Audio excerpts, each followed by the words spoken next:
Stanley.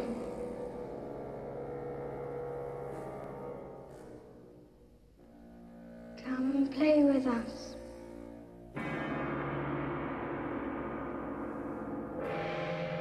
Come and play with us, Stanley.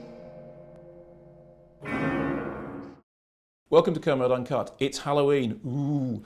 And to celebrate the creepiness of Halloween, one of the scariest films ever made, according to some people, is back in cinemas. Stanley Kubrick's The Shining is returning to cinemas to creep people out once more for Halloween. The interesting thing about The Shining is this. It's adapted, as you'll well know, from a novel by Stephen King. Now, Stephen King is in the news again recently because It has just become allegedly the biggest horror box office movie of all time, although that's not adjusted for inflation, so The Exorcist still holds that prize. But Stephen King is clearly hit again in terms of cinema.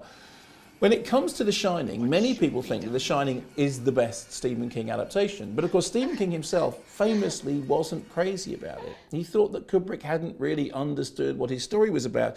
He was describing what was wrong with the film as far as he was concerned once, and he said that he thought that The Shining was made by a man who thinks too much and feels too little. He thought that Kubrick didn't understand the sort of supernatural horror behind The Shining. It's also interesting that The Shining has often been described as a Stephen King film for people who don't like Stephen King, in much the same way that The Dead Zone has been described as a Stephen King film for people who don't like David Cronenberg. But there are many reasons to be fascinated by The Shining, whether you think it's great or not. There is a terrific documentary called Room 237, which investigates all the possible strange theories that are going on in The Shining. It suggests that on the one hand, maybe it's a film about the Holocaust. On the other hand, maybe it's a film about conspiracy theories, particularly the conspiracy theory that Stanley Kubrick faked the Apollo moon landings, which sounds like a completely crazy theory until you watch the documentary and you realise in the middle of it that Danny is actually wearing an Apollo t-shirt. It's a film which digs apart the strange, quirky little recesses of that film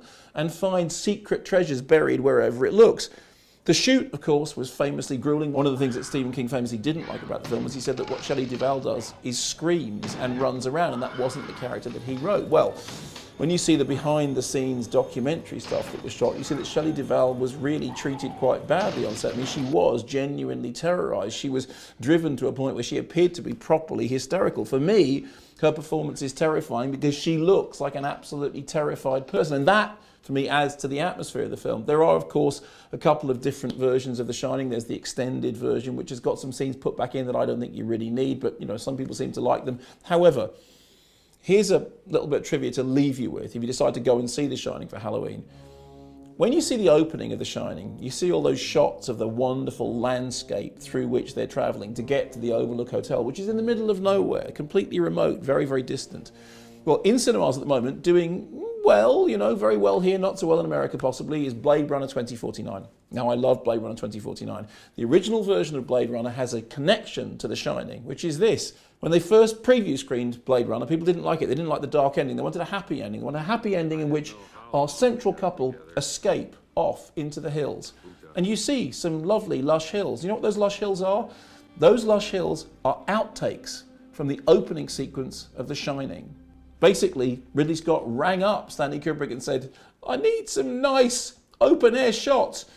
Have you got any? And Stanley Kubrick sent over whatever he had. So, if you watch Blade Runner, at the end of the original Blade Runner, you start seeing the beginning of The Shining. Now that is top truth.